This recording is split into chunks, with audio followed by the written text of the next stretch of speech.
Mystery Lake is a centrally located region on Great Bear Island. Despite evidence of it being a recreation destination and having once active timber and hydroelectric operations, there never seemed to be many permanent residents living in the area. There are also no finished roads, meaning the only way people were coming into Mystery Lake, whether it was to recreate or to work, is through the rail line or on foot. By the time Will reaches Mystery Lake, the timber and hydroelectric operations have long stopped operating. And I know I just said that most people probably didn't live there permanently, but you have the likes of at least one forest talker, Hank the prepper, and then Jeremiah the trapper, who are the best candidates for being permanent residents, or at least staying for a bit before passing through. While I will touch base on Hank and the forest talker a little bit, the person we get to know the most is Jeremiah. So in this video, I discuss the lore of Jeremiah in the Mystery Lake region.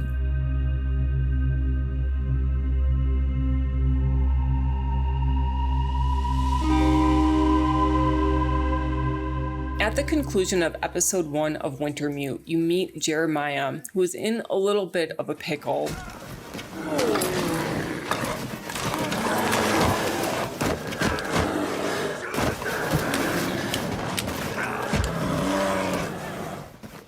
Will helps him out, and then it cuts to Will and Jeremiah in what appears to be Jeremiah's home. Jeremiah wakes up after having been knocked out for who knows how long, but you learn that the old bear and Jeremiah have a long history. He got me good this time. This time? And the bear is somewhat of a tall tale in the region, given that stories about the bear go all the way back to beyond a bear's natural lifespan. To make a long story short, the bear first appeared when the first wave of settlers established a homestead in the adjacent region, the forlorn muskeg. Then the bear shows up one day, and a series of bloodshed and sickness fell upon one family and other people they are close to. The settler, his name was Spence, thought this bear had supernatural powers because when it showed up, sickness and death followed. Not to mention, it seemed unfazed by gunshots. After his wife dies, Spence went out to exact revenge and forged a spear. Spence died trying to kill this bear. And many years later, a wealthy man bought that spear and hung it over his mantle. Just so he could tell that story, I imagine. And so it appears as though Jeremiah is in the same boat as Spence. He wants that bear dead, and he's willing to die trying to kill him. When Will revitalizes Jeremiah with an emergency stim, Will advises Jeremiah to rest up, to which Jeremiah responds that he doesn't have time to rest because he's got to get a message out. Antibiotics. Might feel funny for a while, but it'll help. And you're gonna need some time to recover. Time? We don't have time.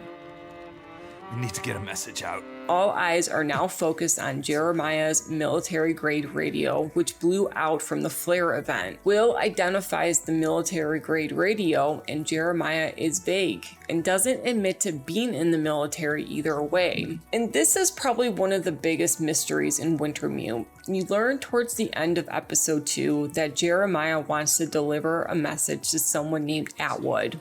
Ask for Atwood. We don't know too much about Atwood except that he is a professor of physics who is advising a PhD student we meet later in episode 4, and the story alludes to Astrid possibly knowing Dr. Atwood as well. So how is it that a lone trapper who seems to want to live in isolation knows a professor who probably lives on the mainland? Did these two serve in the military together? What happens when Atwood gets the message Wintermute? What's the message? Wintermute. Wintermute?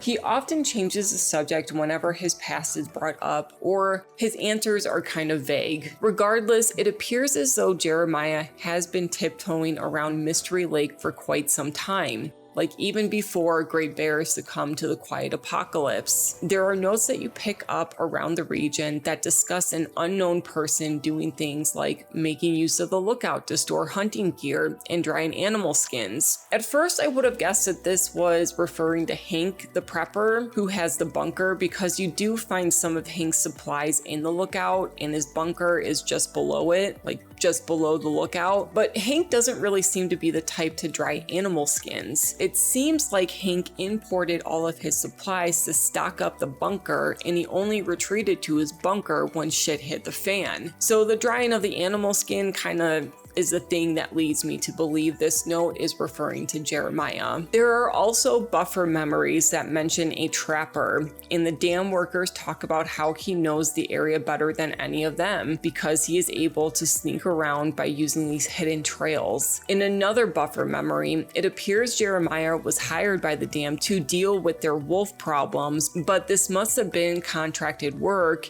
and once the wolves were dealt with, they terminated the contract. Also of note is that the workers find this trapper kind of creepy due to his elusive behaviors. While we may learn more about Jeremiah upon the release of episode 5, specifically about the relationship between he and Atwood, I do think this is the extent of Jeremiah. He is a loner that likes to keep to himself, and he doesn't want you to know too much about his past or present. And for the time being, he has Mystery Lake all to himself.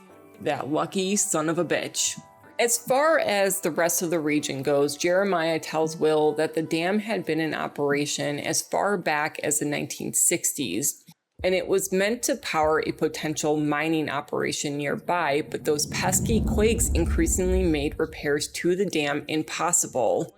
And then the price of copper and coal plummeted, so the dam was shut down, leaving Carter, the founder, bankrupt. During the times the dam was somewhat running, there were ambitious projects in the works to make Mystery Lake more accessible. At one point, a secondary highway was anticipated to be built, and this was meant to connect Mystery Lake with the other nearby regions. However, the quakes caused frequent landslides, and those were a continuous threat, so the project was abandoned. Now, where was this road project? Your guess is as good as mine, as there do not appear to be any signs of road projects in the Mystery Lake map, but leave a comment about it if you want to speculate. Then in the 1980s, a wealthy businessman tried to modernize and get Carter Dam back up running. But at this point, the general public wanted to prioritize the development of the Mystery Lake Provincial Park.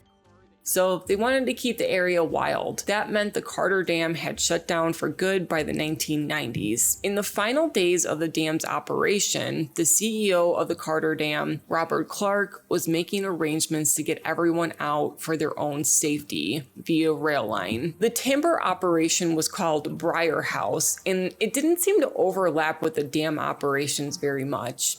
In one note, you find that the Briar House foreman warned workers to stay out of the dam, stating that it was unsafe and falling apart. The operation consisted of clearing logs just below the lookouts, then transporting the logs to the rail line that cuts through Mystery Lake.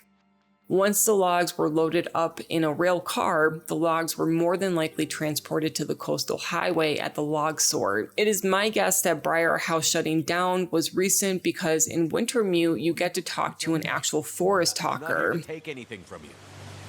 Are you with the forest talkers?